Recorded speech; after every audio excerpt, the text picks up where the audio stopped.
Dear students, today we are going to discuss the concept maxima and minima of the function from the topic application of derivative. Maxima means maximum value of the function at a particular point, and minima means minimum value of the function at a particular point. So let us discuss. So see here maxima and minima. So let us consider this graph. This is the graph of y is equal to f of x. Here the curve is shown here, and if you observe this, then at point x is equal to c, this is x axis, this is y axis, and at point x is equal to c, here graphically we observe that there is a maximum value of this function. The function is y is equal to f of x. So at point x is equal to c, f has a local maximum. So same thing about the minimum value also. At a particular point, if you observe graphically the minimum value of the function, then it is called as minima of the function. Here in this graph, f has local maximum at point x is equal to c. Now let us consider another graph. This is x axis. Now if you observe here, then this is absolute maximum, or you can say local maximum, means throughout this curve or throughout this graph, if you observe, then this is the maximum value. This is the maximum value. So it is called as absolute maximum, or for the specific interval if you say, then it is local maximum. Then if you observe this point, then at this point the value of the function is minimum. So it is called as absolute minimum, because it is throughout this curve it is minimum. So that's why it is absolute minimum, or for particular interval it will be local minimum. Now this is local maximum. Okay, if you consider the specific interval, then it is called as local, and this is maximum value. So that's why it is called as local maximum. Then here this is local minimum. For the particular interval, it will be the minimum value, and it is a local minimum. So if you observe the maximum value or minimum value for a specific interval, then it is called as local maximum or local minimum. And if you think about all real number, and if you get the maximum value, then it is called as absolute maximum or absolute minimum. Okay, so both the graph shows the maximum value and minimum value of the function. Now theoretically we will define, or by using applications of derivative, we will try to find out the maximum and minimum value of the function. So let us discuss. Now first of all we will discuss maxima, that is maximum values of the function. Now consider this graph. Now here in this graph, see here, at point x is equal to c, the function has maximum value. Now when we get the maximum value here at the point p, then in the neighborhood of c means c plus delta and c minus delta, where delta is small positive real number. So the neighborhood of c means c minus delta and c plus delta. Now before c, or you can say left of the c, the function or graph of the function is increasing. See here, graph of the function is increasing from the left of the c, and from the right of the c, the graph of the function is decreasing. That's why at point x is equal to c, maximum value exists in the interval, or you can say neighborhood, c minus delta to c plus delta. Now geometrically we will discuss this. So consider the graph of the function f shown in this graph. Now function f takes the maximum value at x is equal to c, that is f of c is the maximum value of function. So here we observe that for any x in a small neighborhood c minus delta, c plus delta, small neighborhood means small interval, so that's why it is taken as c minus delta, c plus delta of c, f of x is less than or equal to f of c. Okay, if you consider this neighborhood, then as f of c is the maximum value, so it will be greater than or equal to f of x for all x or for any x belongs to that small interval or small neighborhood. From the figure you can clear this idea. Now we also see that in this neighborhood f increases from the left. See, f increasing from the left up to point C and it decreases to the right of C.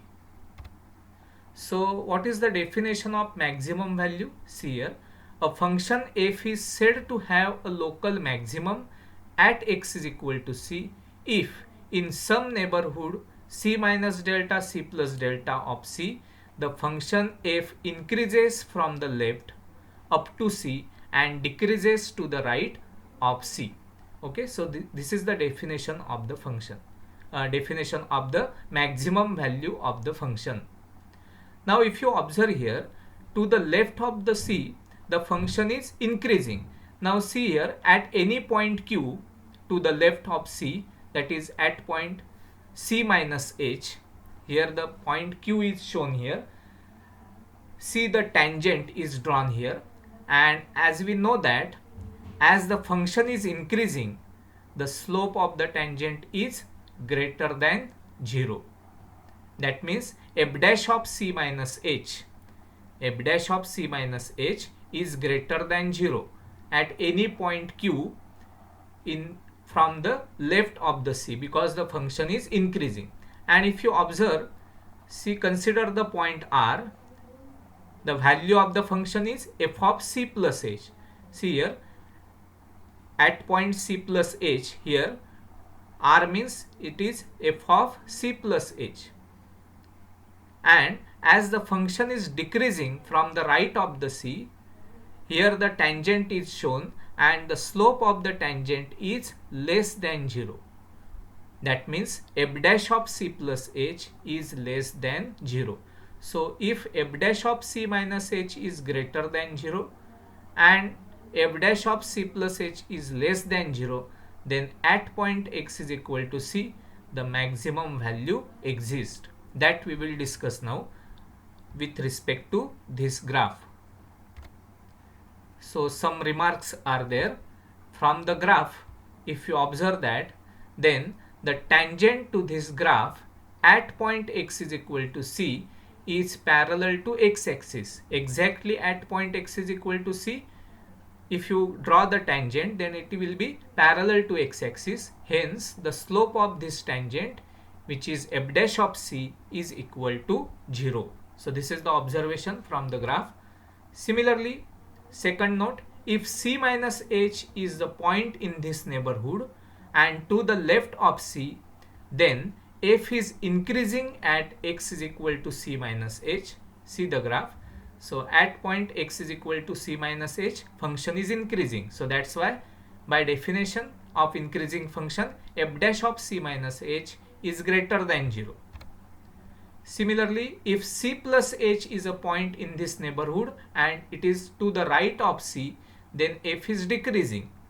To the right of c, the function is decreasing. Suppose x is equal to c plus h be any point, then f dash of c plus h is less than 0. So from these remarks, we can say that a function f has a local maximum at x is equal to c if f dash of c is equal to 0, means at point x is equal to c, f dash of c is 0 and f dash of c minus h is greater than 0 and f dash of c plus h is less than 0. Here the function is increasing and here the function is decreasing, means to the left it is increasing and to the right of the C function is decreasing, and this is called as the first derivative test for maximum value of the function. So by this remark we can say that by first derivative test at point x is equal to C the maximum value exists. Now also we observe that at every point x belongs to C minus delta to C, means to the left of C, f dash x is greater than 0. See, f dash x is greater than 0 means it shows that function is increasing to the left of C, and at point f dash of C value of the function is 0, means f dash of C is equal to 0 at point x is equal to C, and at every point x belongs to C plus delta, means to the right of the C, f dash of x is less than 0. F dash of x is less than 0 means the function is decreasing and f dash of C is 0. So thus the first derivative function, that is f dash, is decreasing at x is equal to C. So if you observe here, after C the function is decreasing. Which function? F dash, first derivative function, that is called as f dash, is decreasing at x is equal to C. So therefore the derivative of f dash at point x is equal to C, which is f double dash of C, is negative because the function is decreasing, that is f double dash of C is less than 0. F double dash of C is less than 0. So this is called as the second derivative test for maximum. So you can say that a function f has a local maximum at x is equal to C if f dash of C is equal to 0 and f double dash of C is less than 0.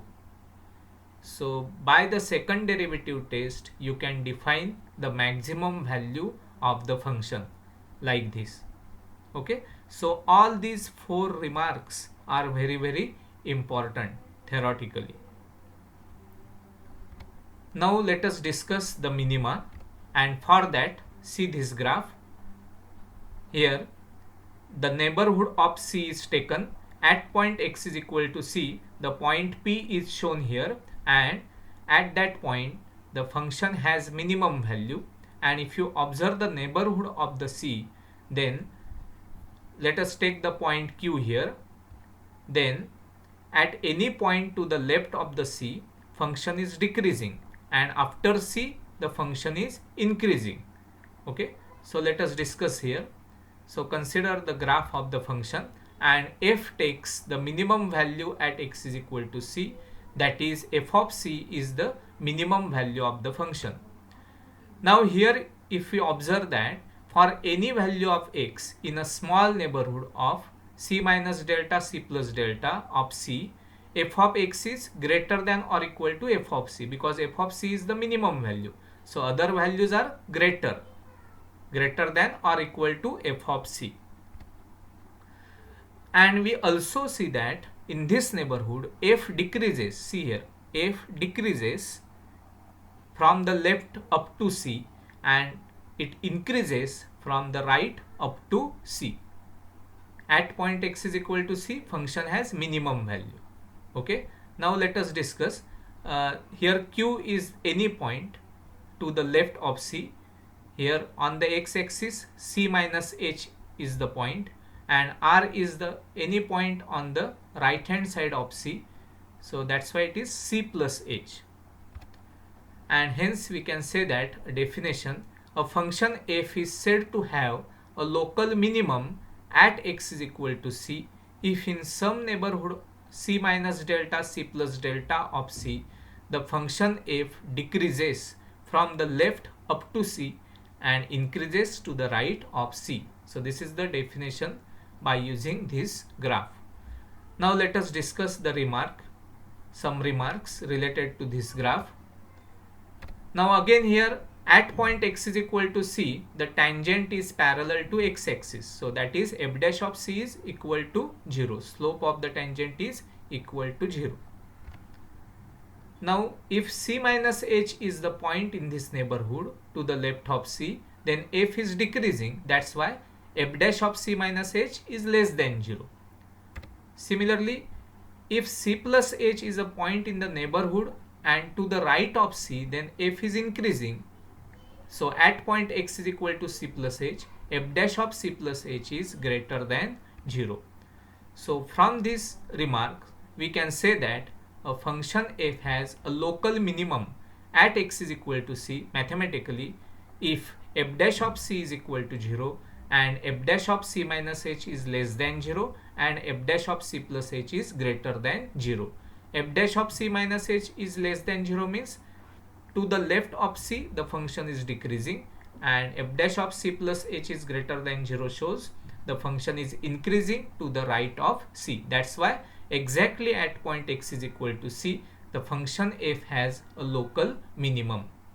Now further, now this is the first derivative test for the minimum value of the function, and fourth remark is what? See, here also we observe that at every point x belongs to c minus delta to c, means to the left of c, f dash x is less than 0 because the function is decreasing, and f dash of c is equal to 0 at every point x belongs to f dash of c is equal to 0, and at every point x belongs to c plus delta, means to the right hand side of c, f dash of x is greater than 0 and f dash of c is equal to 0. Thus the first derivative function f dash, now let us discuss the function f dash. It is increasing at x is equal to c, means after c the function is increasing. So f dash function, first derivative function, it is called as first derivative function and it is increasing at x is equal to c. Now f dash function is increasing, that means mathematically the derivative of f dash at point x is equal to c is positive. So f double dash of c is positive, that is f double dash of c is greater than 0. So this is called as second derivative test because the derivative of f dash, that is f double dash of c. So second derivative test for minimum is what? A function f has a local minimum at x is equal to c if f dash of c is equal to 0 and f double dash of c is greater than 0. So by this test you can find out the minimum value of the function, and the minimum value exists when f dash of c is equal to 0 and f double dash of c is greater than 0 at point x is equal to c. So this is the second derivative test for minimum value. So theoretically we have discussed the maximum and minimum value of the function like this. In our next lecture we will solve some examples to get the maximum and minimum value of the function. Thank you.